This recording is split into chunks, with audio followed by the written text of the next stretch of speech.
Welcome to LiveDaf, your online Daf Yomi Shir.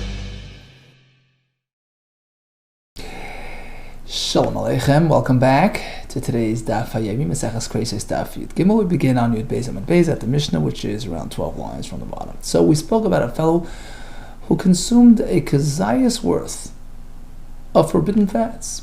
He's liable to a korban. Now suppose he took his time eating the kazayas of chalev. 2 minutes, 5 minutes, 10 minutes. He dragged it out. Is it considered a single act of consumption? Do we combine all the different parts that he ate and consider it one achila of kazayas, on which he's chay b'chatas? And if yes, how long can that stretch and still be considered one experience? That's the question the Mishnah poses. Kam yisha ba'eichlin or ha'eichlon. How long can he drag out the oichel? How long could this eater, drag out the eating experience? We have Rav Meir's response. And then the Rabban. Rav Meir says, Ki'ilu oichel koloyos. Imagine as though he's eating little kernels.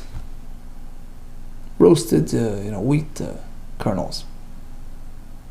So we view this chunk of chalev as though it's dissected into little granules, and he's eating one after the other. It could take him all day. That's okay. He's still going to be chayiv. It's considered one eating experience. Divrei Rabbi Meir. V'chacham Omer, no way. It can't take longer than achilas pras. Very well known phrase in halacha and Gemara. So pras literally means half. Half of what? Half of that loaf. Which loaf? Loaf discussed in Maseches Eruvin, which consists of 2 meals worth of bread. Half of that is 1 meal worth of bread. And as long as it takes to eat that amount, that's considered a meal's worth, considered one meal experience, one eating experience. So there's a difference of opinion in terms of how long that is. Some say a couple of minutes, some say even 9 minutes. Let's just give a random number, 5, okay? For simplicity. Let's call it 5 minutes. So if he ate this kazayas, within that 5-minute period, it's considered one singular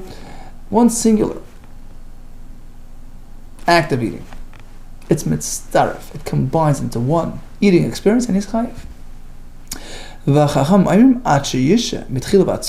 Only if the time from beginning till the end was kadei, the time that it takes to eat the achilas pras, then he's chayiv. But past that point, it's too dispersed, too spread apart.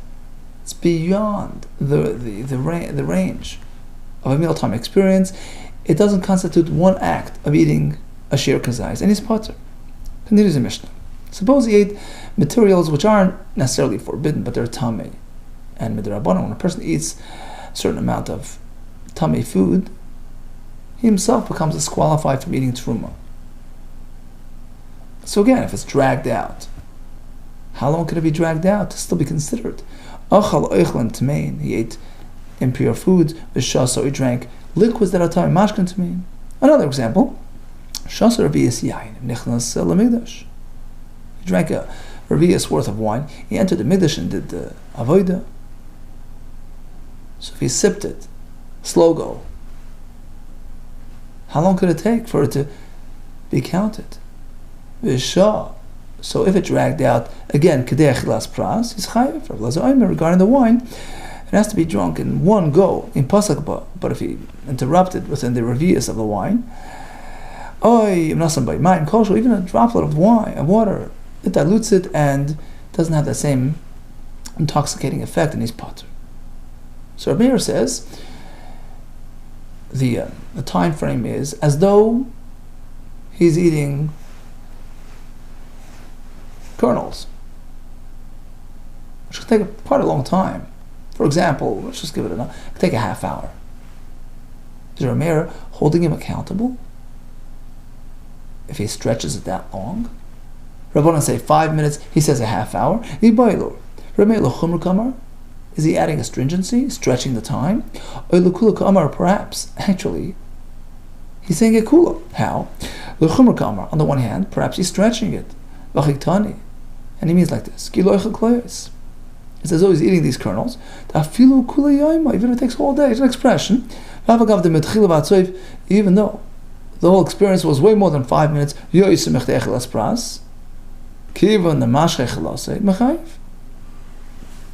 The fact is that it didn't stretch past the half hour, which is an appropriate time frame, long time that it takes to eat kloya. So it's mechayiv, that's considered one singular experience. Rabbanan respond to that. No way, 5 minutes, no more. Unless it took him only 5 minutes, fine. But past that point, he's pot. So the first approach is Rabbanan of 5 minutes. Rameir says even up to half hour. Perhaps Rameir is actually applying it leniency. I agree it's 5 minutes, but even within the 5 minutes, there's another condition: continuous, uninterrupted. It says, oh, he's eating these kernels continuously, non-stop, without interruption. There's interruption. So let's say it took him 5 minutes in total, but there was some gaps in the middle. That doesn't work. Even though in totality it was just 5 minutes, patur, because of those breaks. To which the Rabbanan respond, no way. No. We look at the totality of the experience. Within 5 minutes, he's good to go. So which way is it? Rabbanan hold 5 minutes, good. What is Rameir saying? Even up to a half hour is chayiv, that's l'chumra. Or I agree, it's 5 minutes, but there's another condition, uninterrupted. Tashma, let's go back to the Mishnah and zero in on the semantics, which will give us clarity. So after Rameir said that we peg it based on the kloyos, Tashma v'cham aimrim,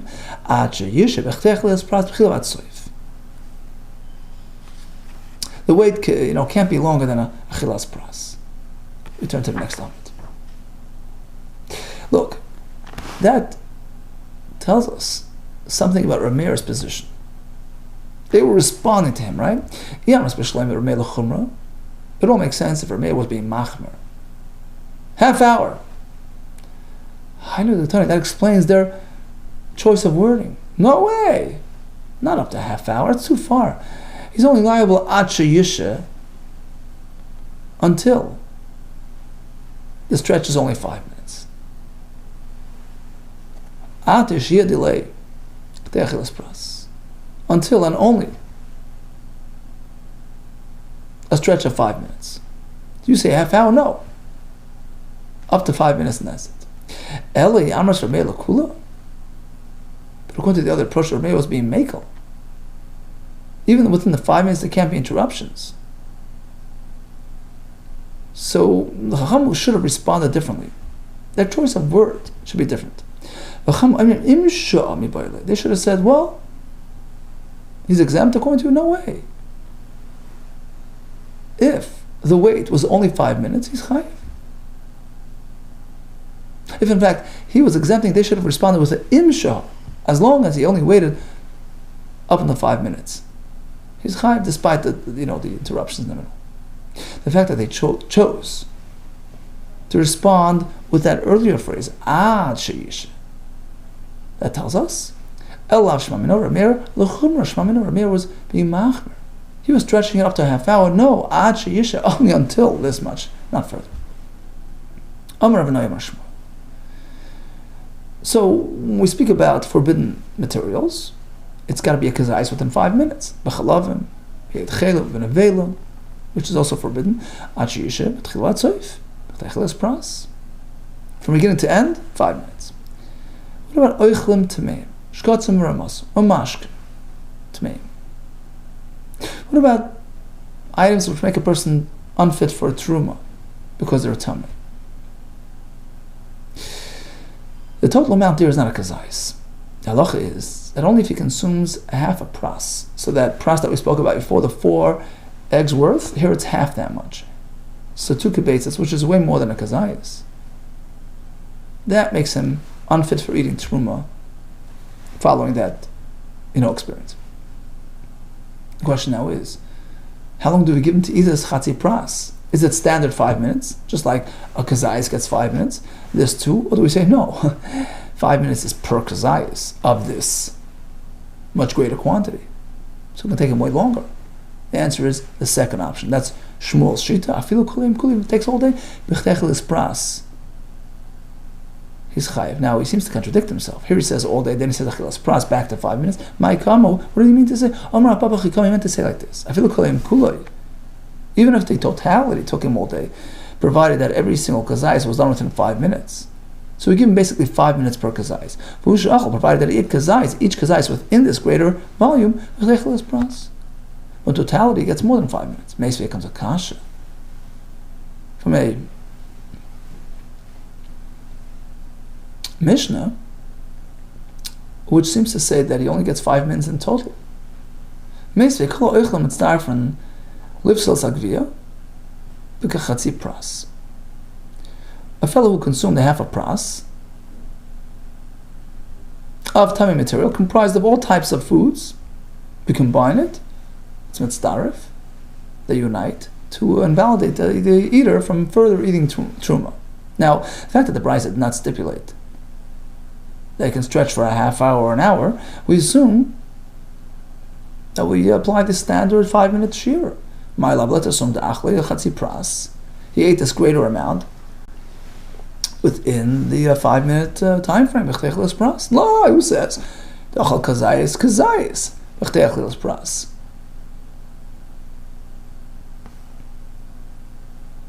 Every single kazayis was done within 5 minutes, but in totality it was more. Meisvei comes another kasha. So the Brisa will give us a list of halachis, and right in the beginning we'll have clarity on our question. Meisvei kol ha'ichlin mitzdarfen. Once again, you can combine all types of tamei foods. Lipsel sagvia, to invalidate, the gvia means the body, the person who eats it. B'ke chatzi pras. So if you ate a chatzi pras of tamei materials comprised of all types of foods, it makes him puzzle from truma. Here comes the punchline. In what time frame? B'kedei achilas pras. Within 5 minutes. So we apply the standard 5 minute rule even for a greater volume of material. That's going to be a kasha and Shmuel. We'll get back to it later. Let's continue with the Brisa. All kinds of halachas regarding foods which are tamei, drinks without tamei. Ketzah, for instance. For example, Ochal, he ate a piece of tamei food. V'chaz of Ochal came back for more. They're tied together. Im mitchilas achil rishon. If from the beginning of the very first portion, v'atzoiv until the very end of the last portion, achil achrona, you only have 5 minutes. K'tei achilas pras mitzdarf, and you combine them. So past that point, ain't mitzdarf. Continues the Brisa. What if he eats a little bit of the tamei food, not the full amount, jumps into the mikveh to sort of nip it in the bud so that when he comes back and eats the rest, it won't invalid. Does that work? No. In fact, we don't even allow him to be taiva, lest he, mistakenly misapply the tevilah and make him deem himself tar. A fellow who just ate part of this chatzi pras, so he's not yet puzzle for truma, he can't jump into the mikveh. Let's say he did. He went down, he came up, Yishlima, then he completed the shear of Eichlam Tmeim. It's tarv. Actually, it connects to the first part. So you can't be toivel while the tumah is still in development stages. You can only be toivel when you're tamei to remove that tumah, but hadn't yet been activated. He was still mid-process. He was still eating the shear. The Brisa continues. Ubra, a woman who was expecting, who's in danger and needs to eat, we allow her to eat lechal pachas mikashir, less than the chatzi pras amount of tamei food, even though she's going to end up eating truma afterwards. Taisa says that's all she has, because of the danger involved, because she's in danger. Now we shift to tamei liquids. A fellow drinks a ravias of liquids which are tamei, comprised of all types of liquids. It's mitzdarif, and again b'chteicheles pras, provided it was done within 5 minutes. Keitzad Shasa, drank a bit, came back for more. If it was done within 5 minutes, it's mitzdaref. Im yesh mitchila shtir yishayna, v'atzayv shtir achroina, k'techelas pras mitzdaref. If the whole duration from beginning to end was 5 minutes, it's one and the same, and he's tummy. He's possible for truma. Yes, mitzdaref. Past that point, it doesn't connect. One last halacha in the brisa. Hitira l'lamaga tmei meis. Let's say the mother had touched a mace, which makes her tummy.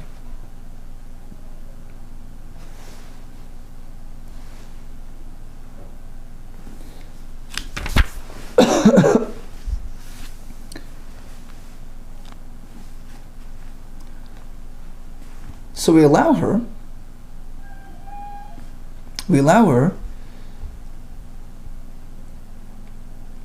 to nurse the baby, and the baby is unaffected by her tumah status. Hitiru lo lamagat memes. The Parshanut explain it means that she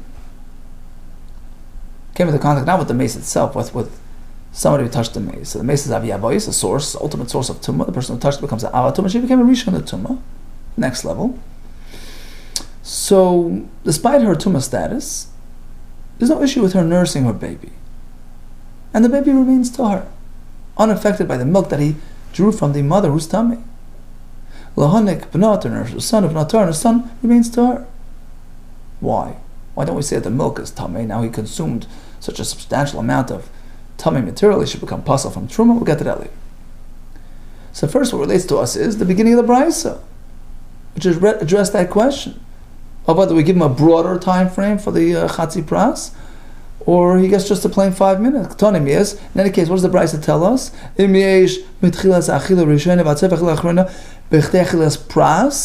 we're talking about a large volume of tummy food, not just a kazai, it's a chatzi pras, many kazaisim over, but he has to eat it within a 5 minute time frame. It's mitzdaref. You don't get an extended time frame. That's a tiyufta refutation on the halacha we had before. That was related by the Rav Anai.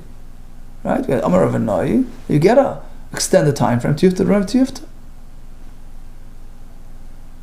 So bottom line, we'll agree when it comes to Isser material, kazais within 5 minutes. What about tummy material, which invalidates the person who eats it? And there it's a much greater share than just a kazais. You have to eat a chatzi pras, many zaysim over. According to Rav Anai, you get an extended time frame. According to the conclusion of the Gemara, you get the same standard 5 minutes, which is the mealtime experience. And whatever you get in there counts as one experience. Past that point, it doesn't connect. Fine. Oh, let's go back and review the other items in the brisa. This fellow who jumped in midway. This fellow who ate only half the disqualifying amount. We don't allow him to go be toivel at this point. Later, Micah Amar.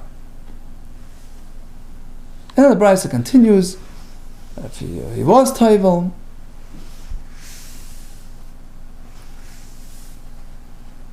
then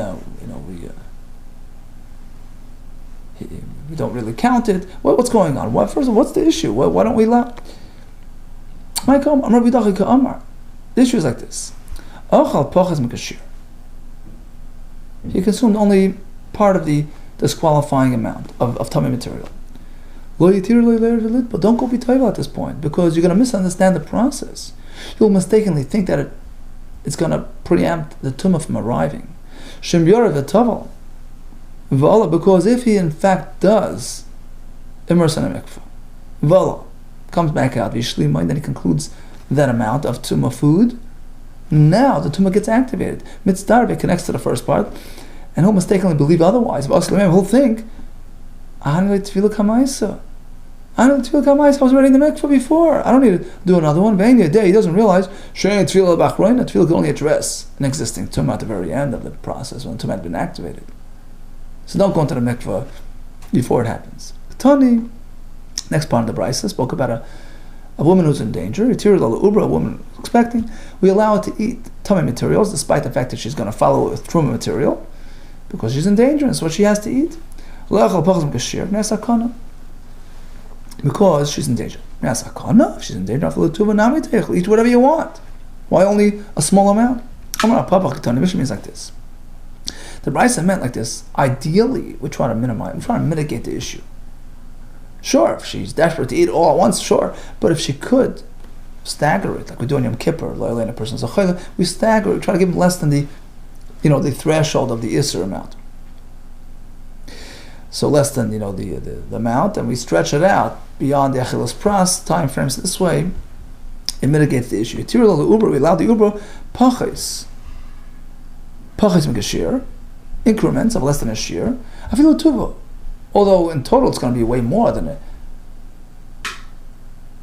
But if you're stretching it out, and it turns out that she's eating it past the 5-minute range, that mitigates it.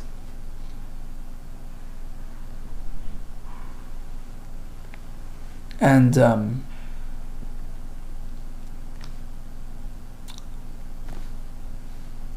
therefore, we ideally we recommend this system. Yes, because of the danger that she's experiencing.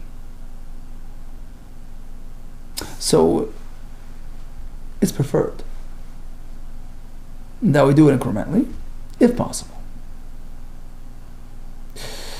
Okay, and the Brisa went on to speak about a nursing mother who's tummy. Ktani, Brisa says, "Tiru lamagat memes," the woman who's tummy, to nurse the child. The child's unaffected by her status. Why? Am I Torah? Why is the child Torah? Even the yonak chalav, itamele michalav. Once he nurses her milk, which is being produced, which is emerging from a person who's tummy,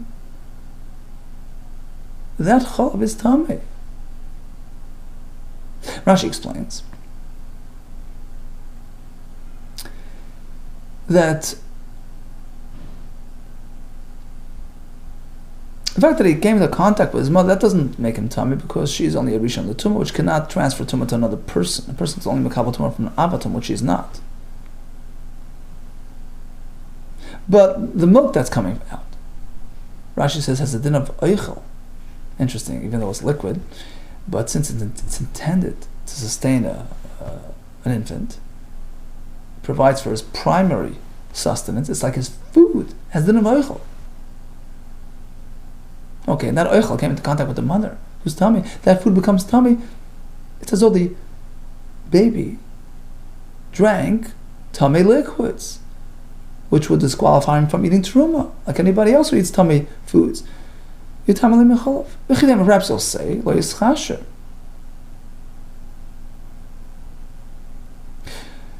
In order for food to become tummy, it first has to undergo something called hechsher, enablement. It has to come to contact with liquid, which opens the door for tumah susceptibility.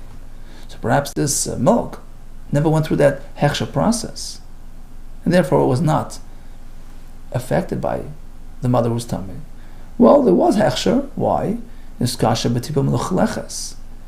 experienced hechsher by passing through the droplet of milk, meluchleches, which is smeared, which is stuck up yadad, at the tip of the mother's nipple, which doesn't have a din of oichel, because the baby is not going to actually get to it, it's not going to eat it, it's going to stay there. Rather, it's considered like mashka, like any other liquid. Okay, so you have this milk passing through that droplet over to the baby. This milk is considered eichel, which needs hechsher. By passing through that droplet, it experiences hechsher, comes in contact with liquid. And then that eichel gets tumah from the mother, and it gets transferred to the baby. Amar Rav Nachman, Amar Rabbi Ravua, there was no liquid, there was no droplet stuck behind. He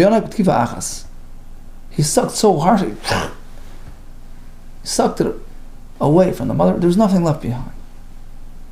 He didn't leave any droplet behind. Amar Rav, I have two problems. Chada, first of all, he was so efficient. We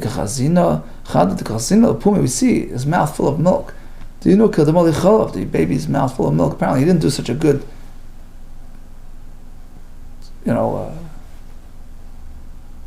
quick suck. It's still milky, and it's all. Furthermore, says Rava, skip the whole issue of food and hechsher. Regardless, the milk is being produced by someone who's tummy. It's called a mayan, like a spring, like a well. The makam chol, where the milk is coming out, it's a mayan. It's like a factory producing liquid. The halacha is that the mayan belonging to an adam tamei produces tamei material. Forget oichel, forget mashka. By its very essence, it's an extension of the producer, of the tamei person. So it's tamei regardless. I'll even prove to you that it has a din of mayan. Diktani, we have a Mishnah. This one is in Maseches Machshir. It says like this: Chalav isha mitami bein l'ratzain uvei shalei l'ratzain. The milk of an isha can be mitami whether it emerged l'ratzain, willingly, meaning with the tinoik's interest, or even without his interest. He's not interested in nursing. By the way, that's how Rashi learns the whole sugya. Focuses on the baby. Shittim Kabesa says it's the Isha that determines whether it's l'ratzon or not. Okay, in any case, clearly you don't need ratzon, which is a standard precondition for hechsher to take effect. You have to want it to happen. And here it says, wanting is not necessary. And that can only be so if the tumah is based on the ma'ayon factor. Not because it's food, not because it's mashk, because it's a ma'ayon. And a ma'ayon has tumah regardless of ratzon or not. And the Mishnah continues, as opposed to the milk of a cow, behema, eina matama l'ratzon, that needs ratzon. Now, my lav shalei l'ratzon,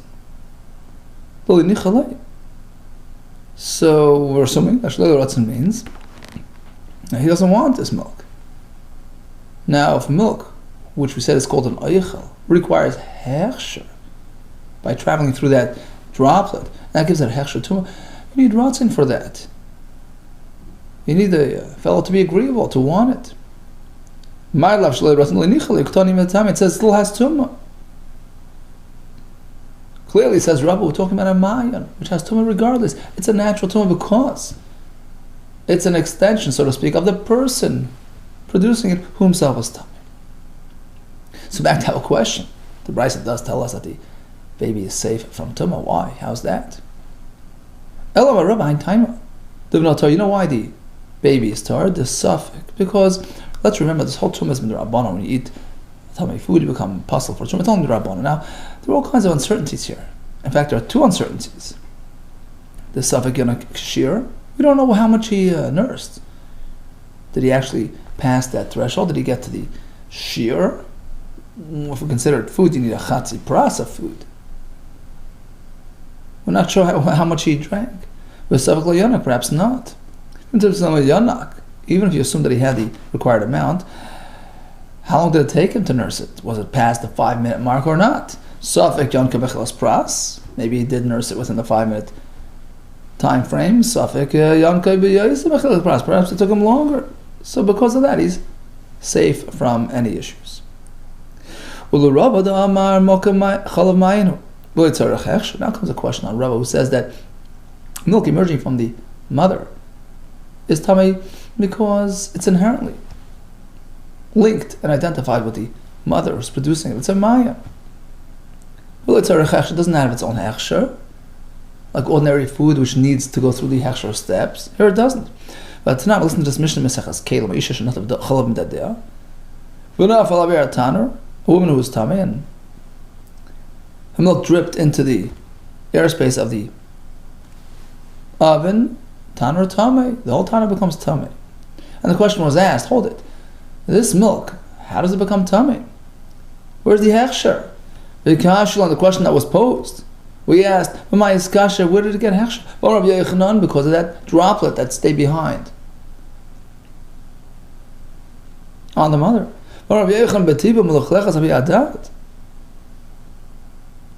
Clearly, we're working with the hechsher system because this milk is not automatically tamei. It's not naturally tamei. It's not mayan. Perhaps Rabbi disagrees with Rabbi Yechanan. He holds it is a Maya, and that's why it's tummy. By the time you have a brisa, which clears it up without ambiguity. Listen to this brisa. We know that Zav, etc., all those people have self-produced tumas. So if they touch something, it becomes tummy. And likewise, liquids, certain specific liquids which emerge from them, which are under the banner of ma'ayon. We learn from Sukkim, has certain criteria. It has to be something which is mis'agal v'yotze, it gathers within the body and then emerges. So whatever qualifies as ma'ayon, such as, we'll see later, such as his saliva, right? So that's tummy, automatically. Even a drop of it is tummy. You don't need a revius. For ordinary liquids that are tummy, they're only tummy if they have a revius. But these are on a much higher tier. They're ma'ayon. And we have a third category, no tumah at all. It doesn't have significance, it doesn't have any value of tumah. Matanya. It turns out that you have three categories, subdivided into 9. Tisha mashkin mezavda, 9 different types of liquids to speak of by Dizav, with 3 different statuses. First level, which is totally exempt from tumah, zeya, sweat, v'lechasrucha, pus, v'reis, solid waste, term meklum, there's no tumah at all. Dimas ein. What about his tears in his eyes, damagafasai, blood from his wound, turn to reis, v'chalav isha. Okay, we're back home. Chalav isha. These are only metame as mashke. Metame to mashke meravius. If there's ravius, they transmit tumah.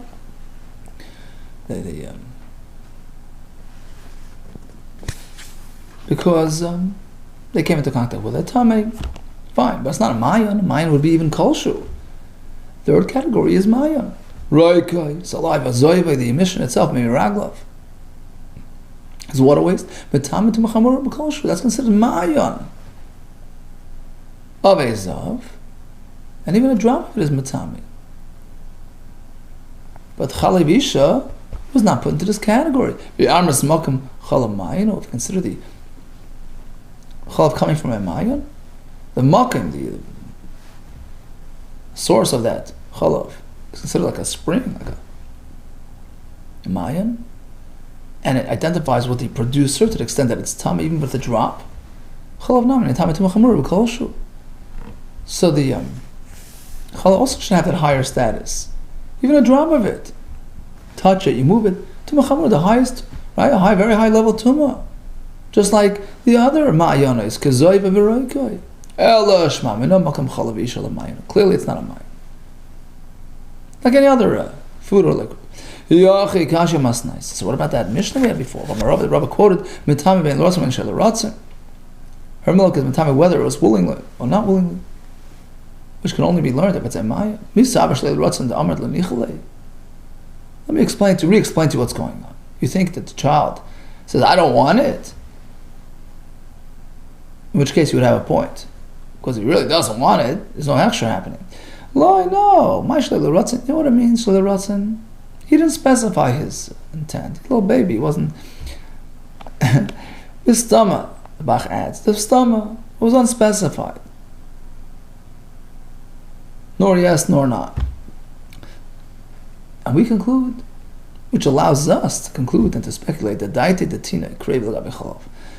tinek's mind is very drawn to the milk. Of course he wants it. So the assumption is he really wants it. Let's see, he really say, I don't. Tar, of course it's tar. Because ultimately, you need ratzin. Because it's food, and food needs hechsher, which needs ratzin. Okay, so in conclusion, the baby nursing from a mother who's tummy, baby's safe and sound. Why? So Rabbi says, because all kinds of uncertainties. Did he have a shear? Was it stretched out beyond? According to the conclusion of the Gemara, the Echan Shita, and the way the Gemara seems to conclude, the chalav that the baby nurses actually is classified as oichel, because it's his primary sustenance. But oichel needs hechsher, needs to pass through some liquid. Which liquid did it pass through? The droplet stuck on the nipple. And therefore it's only matame.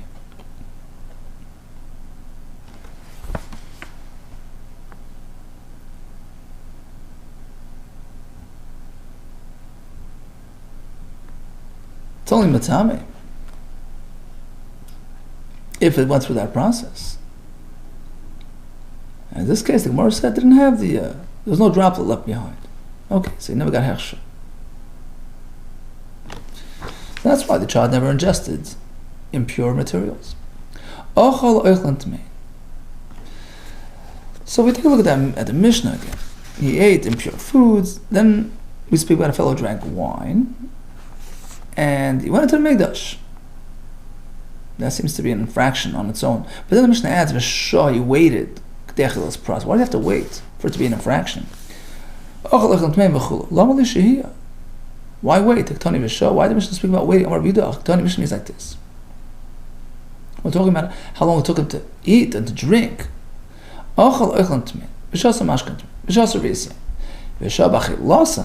extended the time of eating. It was just not drinking. It took him a while to eat and drink it. And then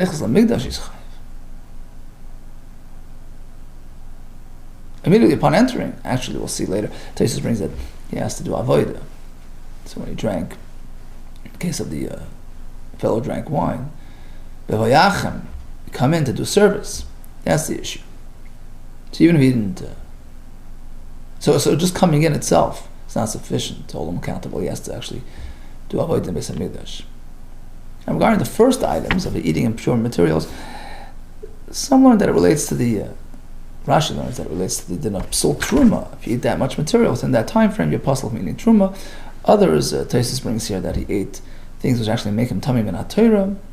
He has no business being in the Beis Hamikdash because of it. Regarding the fellow who drank a revius of wine, it's only an issue if he drank it in a manner which intoxicating. He has to be uninterrupted. One gulp, one drink, right? But if he ate it, if he drank it with interruptions, or he diluted it, even a little bit of water, it doesn't have the same effect and he's not liable. Pasuk warns against drinking and entering the Beis Hamikdash. Yayin v'sheicher al teisht. Wine and intoxicating liquid you shouldn't drink. Perhaps even a drop is an issue. Or even from his wine press, fresh grape juice, not yet fermented, not yet with the ability to intoxicate. Is that an issue? Sheikha means something which intoxicates. In Asr, it's only an issue if it's intoxicating. How much is that? Revius yain. Revius of wine. 40 days old, it's already fermented. So why is the pasuk even mention yain before the word sheikha? If the main thing is sheikha, lemech to teach you, shemizharna of kolshu, mizharna of megitay. Although misa only applies in the second part, something which intoxicates. But ashara, it's forbidden even just plain a drop, even grape juice.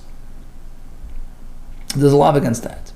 Rabbi the Omer, it's not just limited to wine. Any substance which has some intoxicating effect on a person is included. Rabbi the Omer yain would mean only el yain, perhaps only wine. Sham or shacham, what are other intoxicating materials? Vish shecher, that's the added word. Vish shecher, anything that intoxicates him. So why does the Torah even specify wine? Just say shecher or covers it all. The answer is there's a distinction al yain ben misa. If it's wine that he drank, there's misa. Al shar mishachrin. But regarding other mishachrin, ba'ashara, it's a law, but there's no misa. Lezo Eimer, that's the Tana we have in our Mishnah as well. He says you have to drink it in one shot. Yain al teisht. Don't drink wine before you enter the Mikdash. And the pasuk continues with sheikher. Going to him, we learn from a sheikher the manner of drinking it. Al tishteo kederach shechrusai. Hoy mifsik by, but if he paused, middle of the reviews, or drop of water mixed in potter, doesn't have that same profound effect. Okay, so Tanna Kamma says it has to be proper wine. Rabbi Yehuda adds even other intoxicating materials. My pligi Tanna Kamma. What's the point of machlekes between Tanna Kamma and Rabbi Yehuda? Tanna Kamma sober, he holds. Coming on shecher, we have a shecher here and shecher over there be nazir, and over there certainly is only wine-related materials. So it stops there. Rabbi Yehuda lo yolav shecher no, he doesn't have this connection be nazir. So he adds even other intoxicating materials. Rabbi Lezer Savar, Well, as a holds, my sheikha midadu mashachar has to be something which has the most profound intoxicating effect, meaning drinking in one shot as a pure wine without dilution at all. Come on, also the sanya. We have a brayso, and we're wondering whose shita is in line with. The brayso adds other materials. Ochal dvela keilis. He ate this pressed fig from keila, very concentrated, dizzying type of material. V'shasat dvash, he drank some sort of honey drink, which has an intoxicating effect, med, right? Or some sort of milk drink, which has that effect. V'nechas hamigdash, he enters into the shemesh and he serves like he gets malchus. Whose sheet is that? Like Rabbi Yehuda, that's only Rabbi Yehuda who adds the other materials as well. Amar Rabbi Yehuda bar Achusai. He says, Allah Rabbi Eliezer, that the Rabbis must be drunk continuously. V'kari Rav Alei, in fact, Rav applied the following praise on him, on Rabbi Eliezer. Tuvina the Hakim, the best of the Chachamim, meaning in this machlekes. He sided with him and his position, which was the best of all. Rav Achad Hutzal, what happened to him? Havanidra Allah Devisu. He had a neder directed at his wife, not to have enough from her, and he needed to nullify the neder with a chacham. Also, comes to Rav Ashi on Malay, he says, it's a little issue now because I had my meal with my wine. He says, I can't really rule on this. You have to have clarity, you have to have proper frame of mind. You can't have drunk wine and paskin shayla. Amalei zil idna, go now, leave his olamacha, come back tomorrow. In fact, he says the Rav, because that's what happened by Rav. He wouldn't rule, he wouldn't even give a shir after he drank wine. The Rav le'moiki, he wouldn't have the Amoira, the announcer, stand up next to him. Le'moiki Amoira le. After he had his Yom Tov celebration, food and drink and wine, at that moment, that's it. He canceled. He didn't have any more shiur, any public discourses until tomorrow, mishum shichur, because of shichur's concerns. So you have to wait until clear again. Amar Lacy says, Rab himself passed on Rabbi Eliezer. Even a little wine dilutes it and mitigates the effect. I know that you diluted it with wine. What's the issue? Amalei says, yeah, but for the amount that I drank, even that doesn't help. Amalei kasha, that's not a factor. Habravis, when it's just a revius, it's even a drop of water, mitigates the effect. But if you drank more than a revius, even a little water, and it doesn't. How do we know that in fact you cannot judge and rule and paskin on matters of halacha after drinking wine? Because the pasuk right after the warning to the kohanim not to drink before doing the avodah says lahavdil ben hakodesh ben hachayil uben hatamei ben hatar v'loider says bnei Yisrael. We learn from there. And this whole issue applies to a rav, to a chacham as well, to refrain from issuing rulings and decisions in matters of halacha under the influence. For instance, executing assessments and appraisals regarding all kinds of monetary obligations, damin, pledged some money to Beis Hamikdash, v'arachan or erech, charaman, a different type of hegdesh, all types of monetary obligations. You can't go assess properties and assets, determine obligations. Ben atom ben ator, or the friendship between tummy and tor, elu tumas v'taharis. A Rav can't paskin on whether something's tummy or tor. Ulohiris, what's that? Zuhiro, ruling on matters of isser and heter.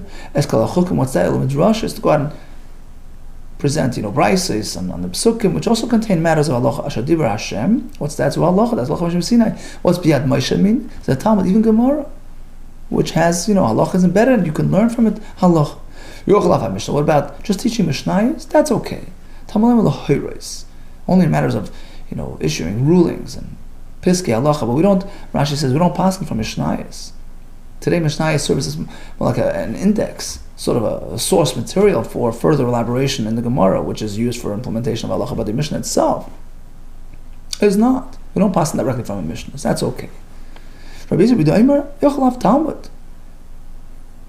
You think Talmud is an issue? Talmud l'hayros says only real psak, but Talmud, even though it has halachic elements within it, but since it's not outright halacha, the Rav can speak it in public, even can go teach it even under the influence.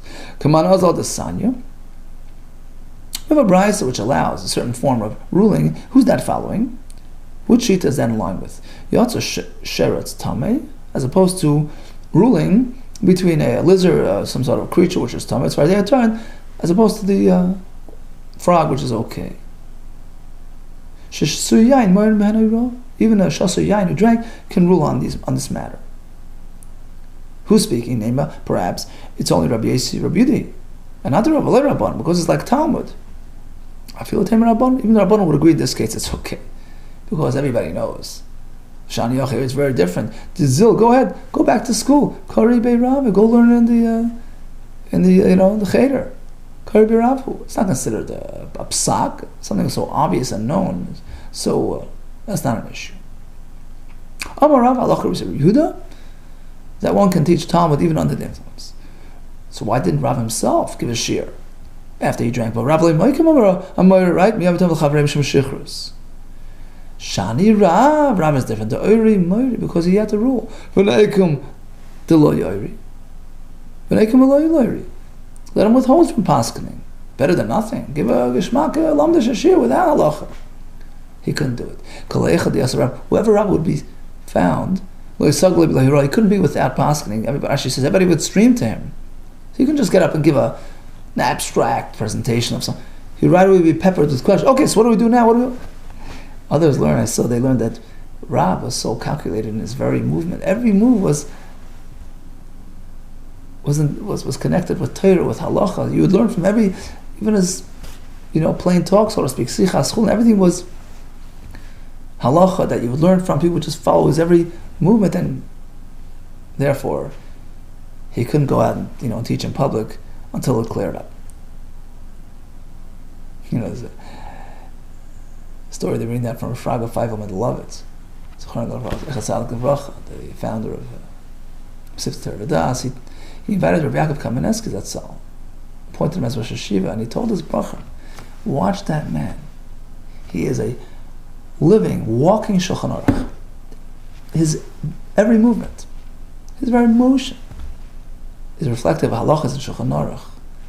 He doesn't do anything that's uncalculated. Everything is oiskei cheshbon, perfectly calibrated with the Torah and the halachas of the Torah. No. Halavai. We should get to that.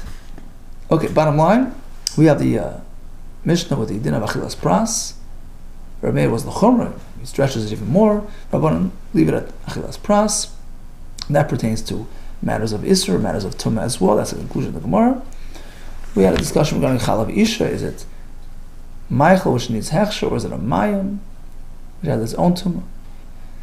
And we have 3 shittas regarding entering the Midrash and doing Avodah with wine in the system. Rebbe adds even other intoxicating liquids is an issue. Rabbi Lezer says it has to be drunk in one go without even a drop of wine, and that's how we paskin. And we conclude with the Chiddush, Lahavdil ben HaKodesh ben HaChol, that just as you don't enter the Mikdash without the proper clarity, the proper awareness, likewise you don't get involved in Hayra'ah unless things are clear and crisp, which allows you to see the way it is and express the true Rosh Hashem. All the best to you, Natzlacha Rabbah.